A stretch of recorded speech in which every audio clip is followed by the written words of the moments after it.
C'est un projet universitaire entre 7 étudiants de l'Institut Colbert et de l'Université d'Angers. La boutique éphémère va réunir différents créateurs de mode françaises. Et sur le fond de la boutique éphémère, on aura également des animations artistiques. Il y aura également un artiste qui s'appelle Renard Chenapan qui va faire une performance durant les 3 jours pour rappeler le thème de l'éphémère. C'est assez difficile, mais on travaille dessus. On a de la chance d'avoir une collaboratrice qui s'appelle Stéphanie Guillet, qui est visual merchandising de profession, donc qui nous aide particulièrement sur l'agencement de la boutique.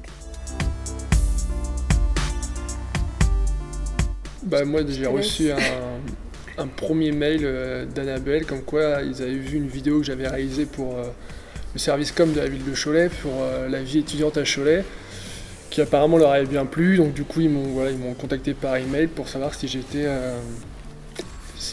chaud pour faire leur teaser, leur vidéo. Donc après, on s'est rencontrés autour d'un verre, on a discuté du projet.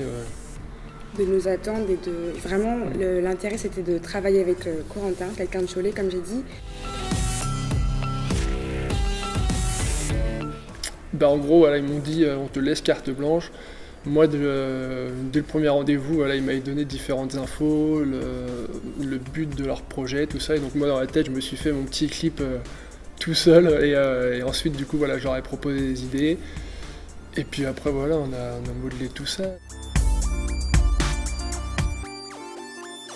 J'ai un breaker, en fait j'étais déjà en contact avec lui pour un autre projet, donc du coup ça a été très facile avec lui et puis très rapide. Après le petit bémol c'était par rapport à une violoncelliste et une danseuse classique. C'est vrai que là c'est moins courant si je puis dire, un peu plus complexe à trouver, mais via Facebook, les réseaux sociaux, le bouche à oreille, mine de rien ça se trouve assez facilement sur Cholet. Pour la caméra, c'est un appareil photo réflexe Canon 6D que Eric Bourreau de Avec Prod m'a gentiment prêté pour la matinée.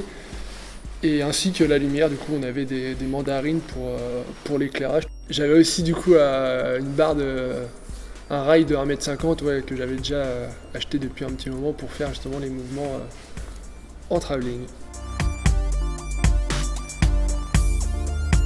On a tourné des plans fixes de la salle, déjà de la salle seule, et ensuite un deuxième plan fixe avec justement les sujets, les figurants qui passent, qui break, etc.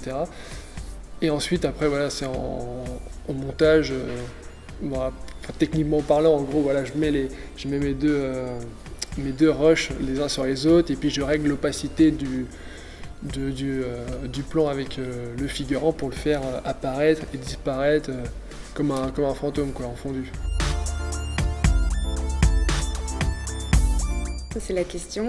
Non, on va pouvoir voir le teaser sur nos différents réseaux sociaux à nous, Éphémère la boutique, donc sur le Instagram, sur le Facebook bien sûr, le Twitter, YouTube, etc., tous les réseaux sociaux. Et surtout, on a la chance d'avoir un partenaire exceptionnel qui est le Cinémovida, qui a accepté de diffuser notre teaser en chaque début de séance de chaque film.